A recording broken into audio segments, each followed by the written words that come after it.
My name is Kellie Porter, and I'm going to share with you a story about me and my mom. My mom was not a nice mom. She struggled a lot. She had a lot of mental illness that she did not take care of.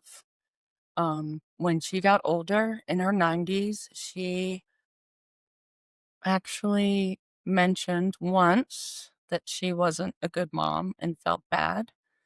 Um, She this past summer, she told me that she felt bad, that she wasn't a good mom to my brother, and I told her, it wasn't her fault anymore, and she said, "I'm gonna take the blame. It's all my fault." So so in January of this year, um, she was 93, and she started getting really bad dementia.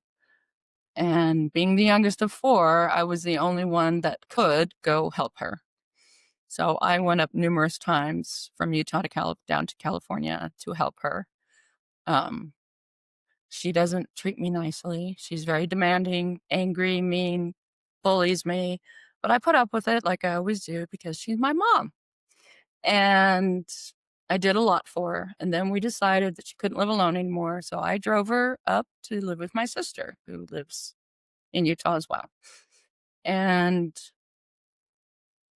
then we decided that her house really needed to be cleaned up. So I went back in August and I spent 3 weeks in her home cleaning it, and it needed it because she never threw away any piece of paper. It did a lot of triggering for me, being there and seeing all the things that she had saved. She had saved every nasty letter she'd ever written because she'd make copies. She had all these letters written to me and my siblings and my father and my father's wife. And I didn't read them but it brought up some really bad memories of how difficult she is. Labor Day weekend, my daughter was with me there and she was helping me. And I get a call from my sister who's panicking because mom's sick and she's in the hospital with a UTI. But UTIs also make older people they give them dementia. And my sister was crying because mom is so mean. Mom is so mean. She's so mean to me. And yes, I understand she is. It's not a pleasant person to be with. I understand. So I drove home from California to Utah, got home on a Monday. My sister called me and said, "They're discharging mom from the hospital on Tuesday. Will you come help me?" I said, "Of course." So I drive up on Tuesday. I looked at my mom in the hospital as they were discharging her, and I said, "This woman should not be leaving the hospital." She still was so sick. But we brought her to my sister's, and I had to stay in a hotel, and I get a call from my sister. She says, "Kellie, get over here. I need you right now. Mom's fallen."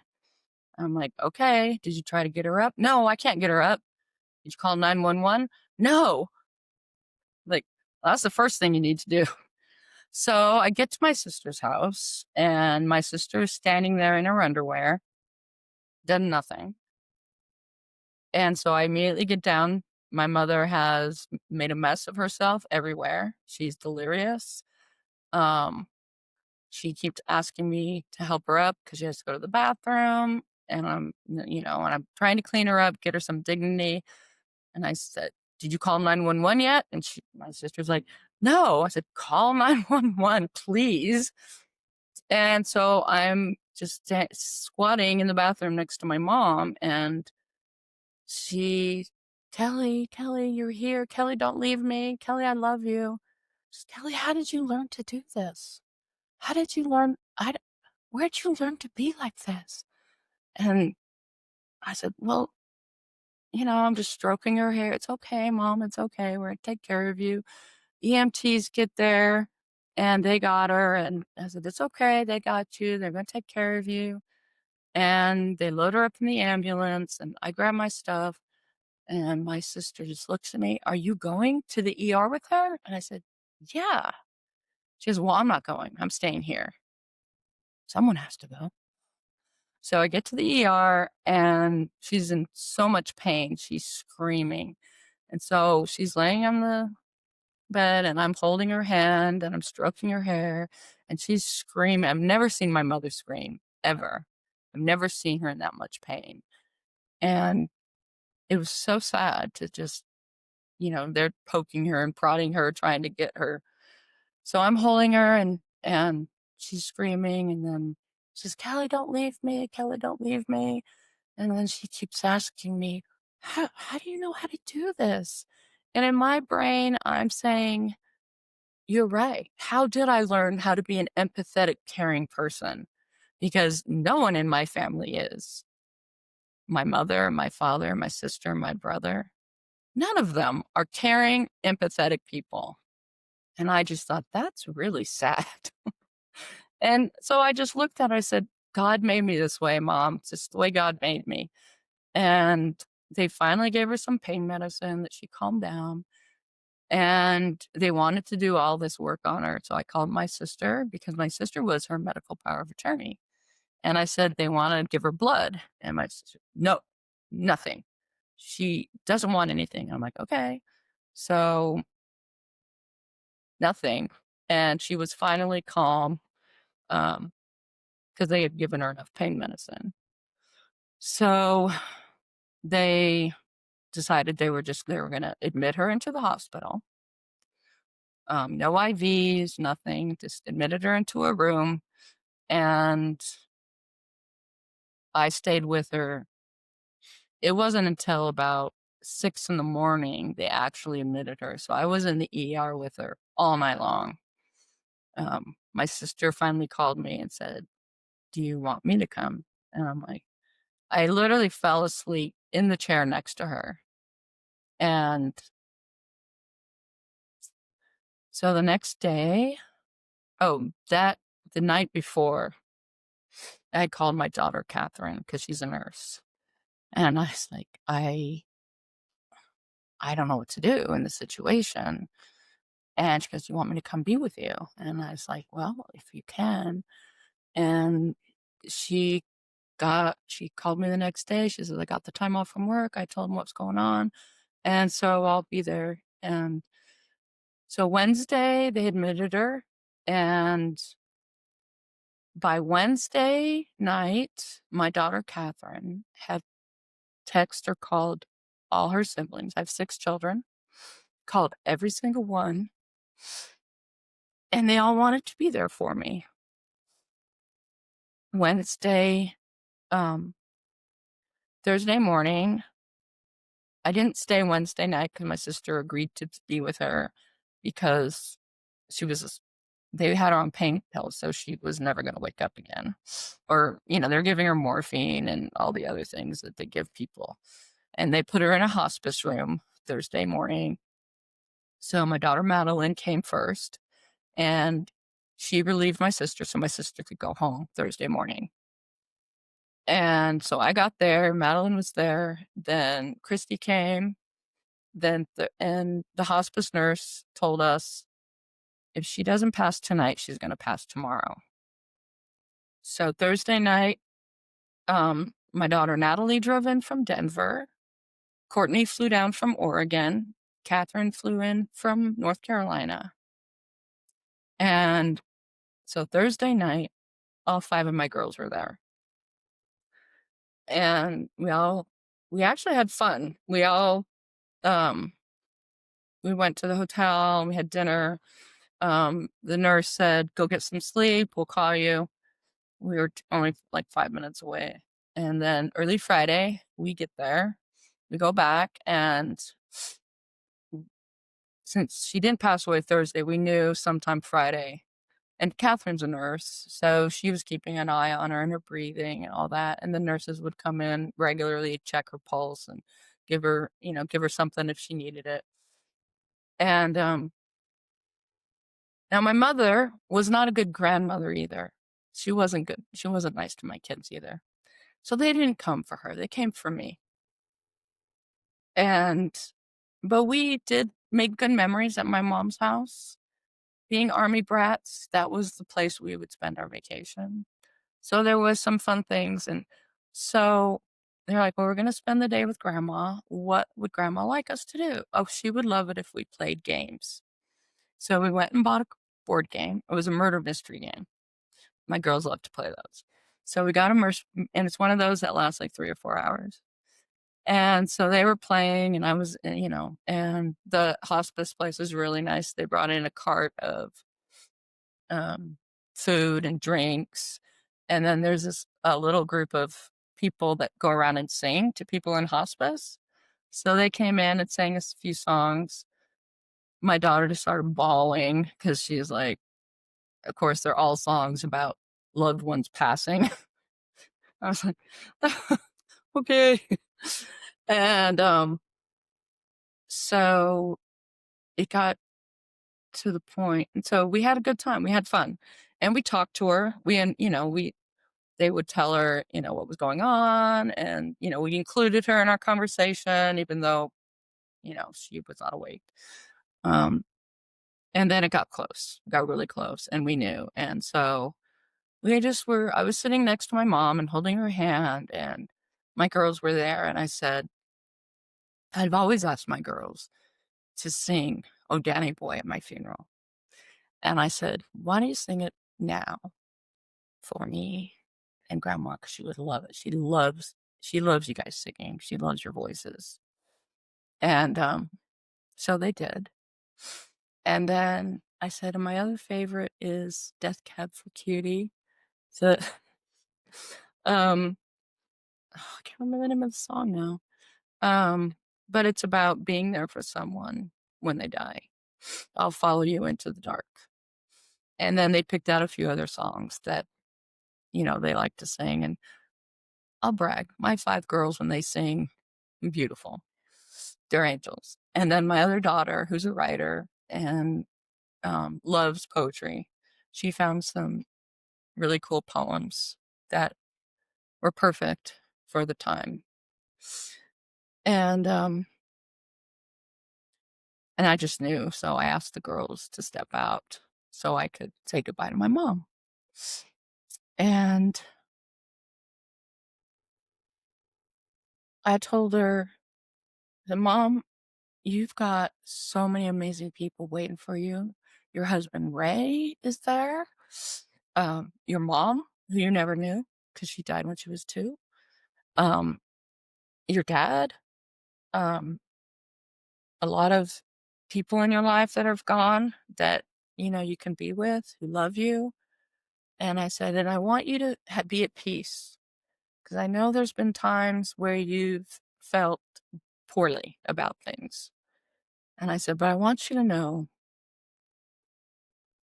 that your legacy is leaving behind strong, independent, wonderful people. The girls and me, we're strong, independent women, just like you are. You taught us to be outspoken, opinionated, and do what we want to do. And that's huge. I said, and so it's good. We're all good here. Be at peace. It's all good.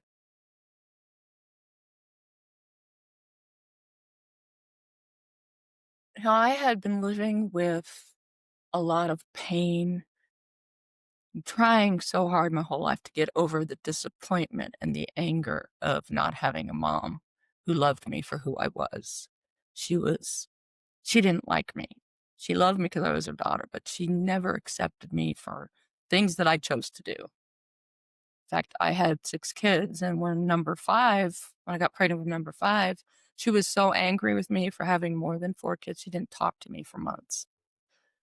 And so just really I didn't bond with a mom my whole life, and I didn't realize until that very moment how I missed it, how I missed out on that, because I didn't know. And at that moment, that feeling of love that I have with my kids, I had with my mom, and I had never had it before. And all of a sudden, it just washed over me that my mom loves me, and I love my mom. and things are good. And at that moment when she passed, all my disappointment, my anger, my anything that I felt bad about my mom went with her. That was a gift from my God, my Heavenly Father. He took the lack of everything that I thought I had, he took it with her. And I felt at peace. I felt like I finally bonded with my mom. I finally, have a mom that I can say, wow, this is really cool.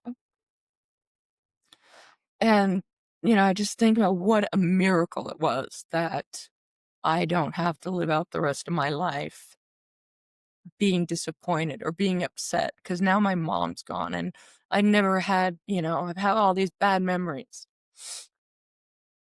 No, don't. It's gone. And the girls came back in because they knew. Um and we hugged and we cried and my son walks in.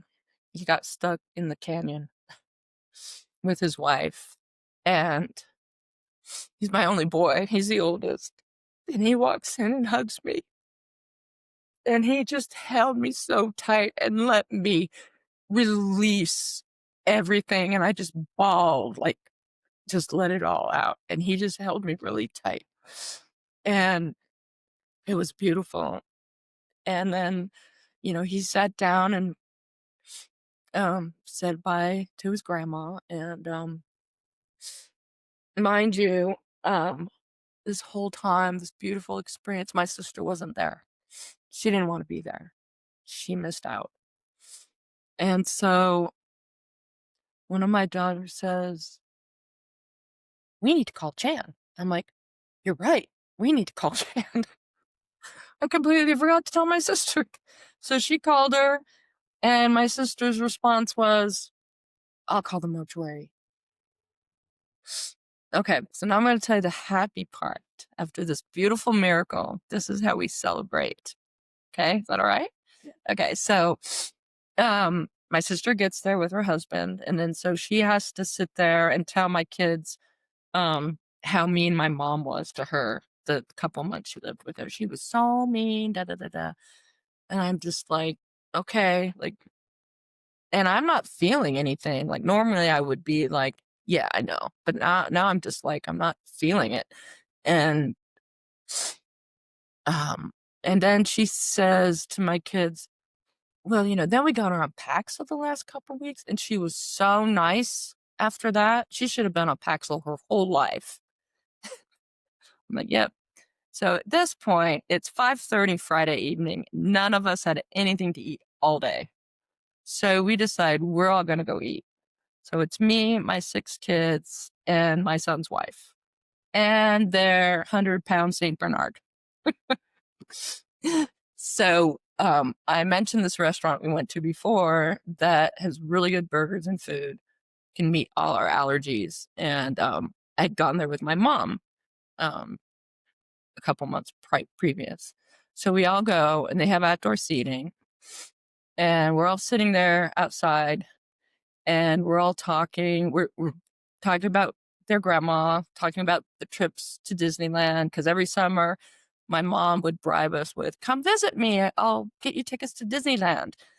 And I think she knew that we would never come unless, she bribed us with Disneyland, because she wasn't nice to us at all. So, we'd go to the beach and we'd go to Disneyland, and she'd pay for everything. She'd pay for gas. And that's how, she was generous. And so we talked about all that. We were laughing and having a great time. And the waitress comes over and she's like, you guys are having so much fun. Is it okay if I take your picture for social media? And we're like, yeah, sure. And so she's like, well, so what brings you in? And my daughter looks at her and says, ask us after you take our picture. So we're laughing and she takes our picture, and then she says, so why are you here? All at once in unison, my kids say, our grandma died. This poor girl. She just like, oh, I said, yeah, about an hour ago. But it was just, that's how you celebrate someone. Yeah. We cried, we talked to her, we got through it, and then we all went out to eat and remembered the funny things, Yeah. and I thought that was a perfect memorial that we could have given her, was celebrating her life by remembering all the fun things we did because of her. Yeah.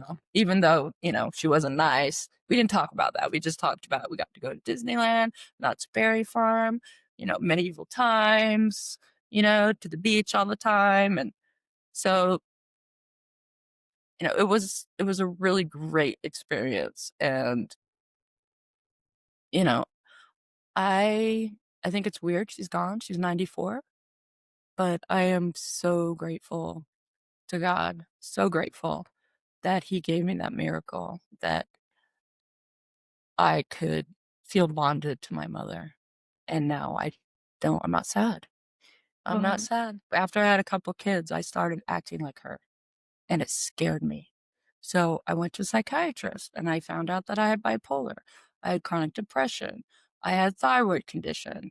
So many different little things that can attribute to that not being a nice person. yeah. And so I was able to help my kids, and the best thing that they did for me was they were there for me. They all came for me. Yeah. Which would have been different, which was different, like from your mom and all your siblings. Oh, None of yeah. them wanted to be there. Nobody wanted to be there. My sister didn't. My sister was, Yeah. she left and didn't want to come back. It's the same with my kids. Yeah. Yeah. Probably not my opinion. Right. There you go. So, So there you go. That's my story.